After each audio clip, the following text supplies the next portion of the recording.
YouTube, welcome to Idiot's Corner. Man, I just saw this. I don't want to call it news. I don't know what you would call this. Why 2021 will be Marvel Studios' biggest year ever. Are they serious? Come on. Like, who would even think that? Like, they still have this past year with Marvel. Endgame. The year before was Infinity Wars.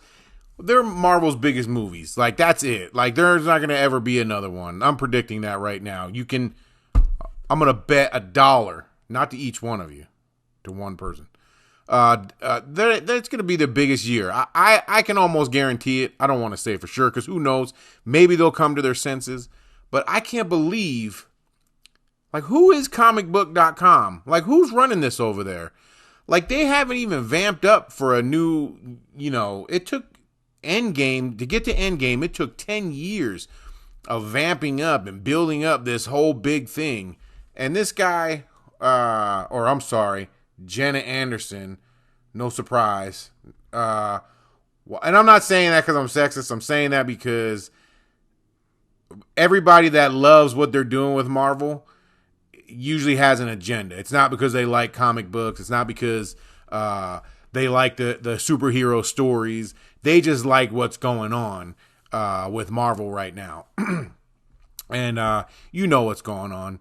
All the newest stuff coming up is just a bunch of token characters and replacing traditional characters that are what built Marvel from what it was in since the first Captain America came out. Not Captain America, I'm sorry. Since the first Iron Man came out.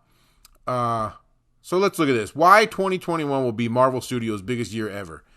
With the release of Avengers Endgame earlier this year, the Marvel Cinematic Universe was plunged into an epic and uncharted territory.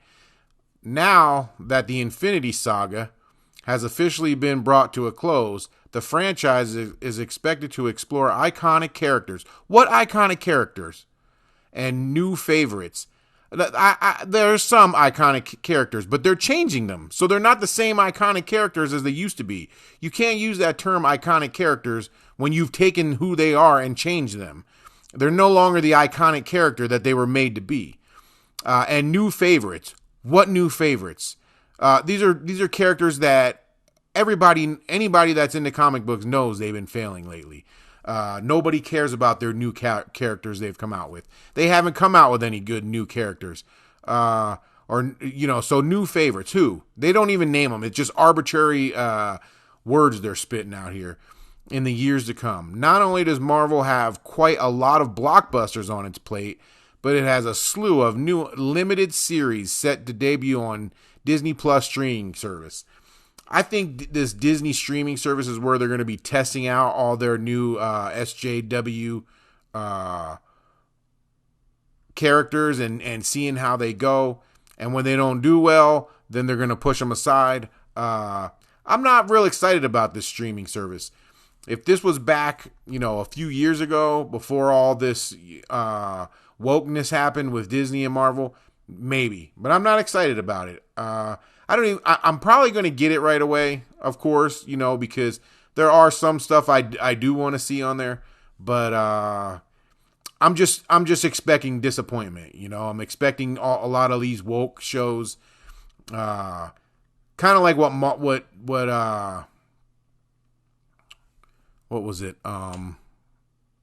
Netflix did with the Marvel shows they had. By the third season of Jessica Jones, not only were they weak shows, the writing was horrible. By the third season of Jessica Jones, half the staff was gay and half the characters were gay and transgender. I mean, come on. While the next few years certainly look bright for Marvel fans, who are they talking about? Well, real Marvel fans are not looking forward. Nobody that's a real Marvel fan is saying, oh, this is a bright future we have ahead of us. 2021 is aiming to bring a heap of new content to the epic franchise, both in terms of movies and TV shows. So here are all the movies and TV shows at the time of this writing that Marvel has confirmed to be released in 2021. This one right here, I would say, is probably one of the better ones they're getting ready to release, depending on what they do with it. They probably won't change it much because none of the characters are white, and so that they're probably going to be happy with what's going on with this one. Maybe add some girls in there. Probably going to add some gay people. Who knows? Wanda and Vision. I don't know what more they can do with this story. I'm looking forward to it. A little bit, just to see what they're going to do with it. But again, everything they've been doing lately with their storylines and their characters, I've not been impressed with. I think they've been making a lot of bad decisions. They have built up this giant snowball since the start of Iron Man. I keep wanting to say Captain America. Since Iron Man, 10 plus years ago, 15 years ago, whatever it was. And they built it off of great writing, somewhat, and a great vision of what, this whole Marvel universe. It was a great vision. And what they've turned it into now, once they got that momentum going and these leeches started clinging on and pushing in their political agendas, I'm just not looking forward to what's to come. I'm going to stay tuned and see, but I'm not looking forward to it. Like I predicted in my last video, I think DC is going to take the throne coming forward here. They seem to be getting their stuff together. Marvel got cocky, thinking that they can't fall, and I think they're going to go the same way as like the X-Men, Transformers. I think they're going to go that same way. I think they're going to lose all their fans. Loki, that could be interesting. I'm looking forward to Loki. Who knows what's going to happen with that? This seems like a decent movie. I wasn't a big Doctor Strange fan. Out of all the characters from the Avengers Infinity War saga, or whatever you want to call that, the last phase, he wasn't one of my favorite characters. I think what they did with his powers, I think what they do with a lot of their powers, like him able to open up time warps and warp anybody in from wherever they're at, like what they did in Endgame. Like, are they going to continue that all the way through? Because no matter where, I mean, he was warping people from other planets and everything in Endgame. If he can do that, I mean, how could he ever be in a situation that he can't get out of? All he has to do is warp in some an army from somewhere, So I don't know. I don't like what they did with his powers at the end there. They kind of made him overpowered conveniently. I mean, it was the coolest scene where everybody comes in, but I don't know how they're going to take that, and go on with it. And then Wanda, they really overpowered. I mean, anybody who saw Endgame saw women were so overpowered in that. Wanda was one of the only ones that could almost take Thanos by herself. So was Captain Marvel. They the only women. Thor was getting bitch slapped around. Captain America, whatever kind of sword he had, Thanos had, was able to cut into Captain America's sword. I mean shield. Tony, he got smacked around. No, none of the men, could do anything, but only women were strong enough to beat him. Spider-Man. I actually like Spider-Man in the MCU. I don't think I'm going to like it going forward. Like I said, I don't really like what they did with the character. My daughter is 16 and we argued about, she's with these newer trends that everybody's coming up with. She liked Tom Holland in this one. She liked that he was young in high school because she's in high school. I really didn't. I didn't really like the old Tobey Maguire Spider-Man. I kind of like the second one, The Amazing Spider-Man. The movies weren't that good. I kind of like the guy that played it. But we'll see what happens. I don't think they're going to do much with Spider-Man now. I heard some rumors that they were going to do Spider-Man and His Amazing Friends, where they had Firestarter and Iceman. That looked really good. That would be really cool. I'd like to see that. I don't know who would do that. I don't know if that was Sony's plan. I don't think so, because I don't know who owns the rights to Iceman. I would imagine it's Disney now, so it would have to be through Disney, or Sony would have to maybe borrow them like Disney's doing. Who knows? I would like to see something like that. But with the remaining characters that they have in Marvel, I'm not really looking forward to what they're going to do with Spider-Man. I don't know what's going to happen, but we'll see. What if you can already see it's going to be a bunch of woke stuff, like here's a female Captain America. It's probably going to be, what if Thor was a female, which we already know what's going to happen with that. What if it was Spider-Girl? It's going to be a lot, but what if Captain America was gay? You know, it's going to be a bunch of woke stuff like that. I don't know what that's going to turn out to be. We'll see. You know, all I can say is we'll see what's going to happen in the future. Hopefully they smarten up. It doesn't seem like it when you get articles like this. They're really trying to bury the fact that nobody really wants this stuff. And this guy, I don't know what universe he's from. Maybe this adds from a multiple universe where people are actually enjoying what's coming out with Marvel. Who knows? Hawkeye looks interesting, but I have a feeling this is going to be another one where he hands the mantle over to a girl, and it's going to be a new female Hawkeye. I know they did it in the comics, but I think this has just gone that way with everything. So here we go again, where a woman's taking the show. I think that's what it's going to be about. Boom. Let's move right into Thor: Love and Thunder. Here we go. Look at Natalie Portman is up here. Thor's over here with someone else.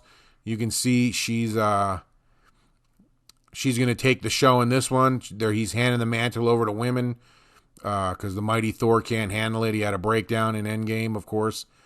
They need a strong woman to step in there to pick up the pieces. I'm not looking forward to this movie.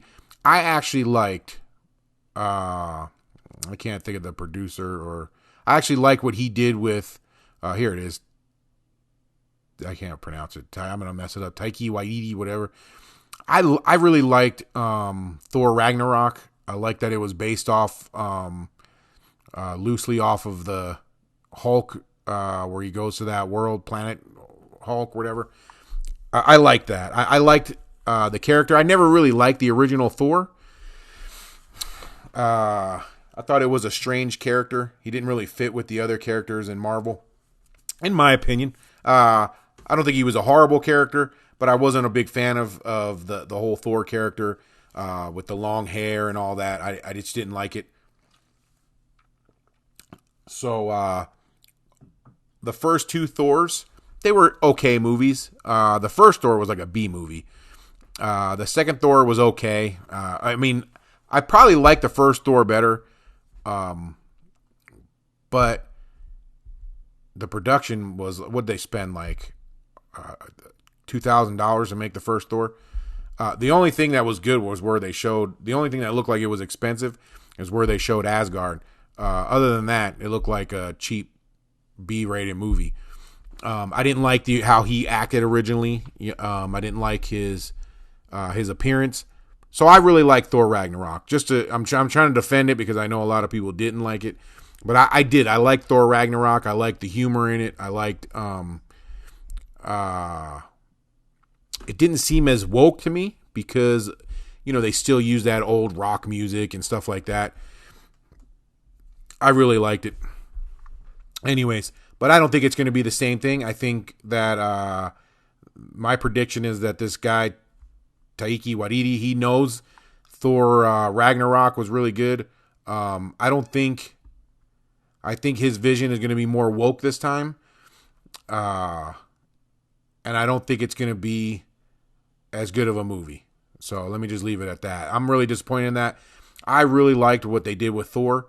Thor almost became, I mean, he was like one of my favorite Avengers by the time Infinity Wars rolled around. After Ragnarok, and then Infinity Wars, Infinity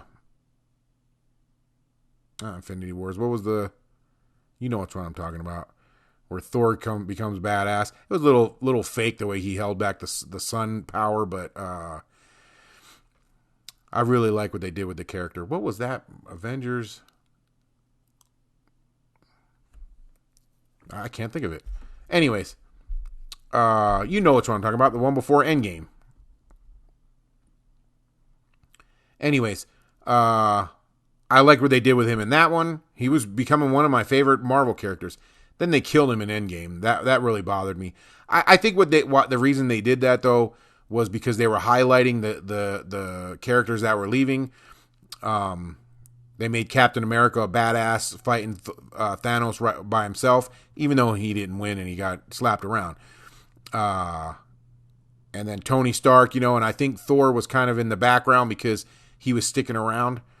So I think that's what happened with those movies, but I just didn't like what they did with the character, especially after, I don't know, the Avengers before Endgame. Anyways, guys, that's all I got. You guys got anything you want to add to this, or you think I'm wrong, or shows you're looking forward to, or movies? Leave it in the comments. Let me know what you think. Maybe I'm the only one that thinks this. Don't think I am. Maybe I'm wrong. Maybe there's something out there that's coming up from Marvel that may be good. I noticed they left a lot off this list. Anyways, let me know what you think in the comments. Thanks for listening. Thanks for watching. Until next time, peace.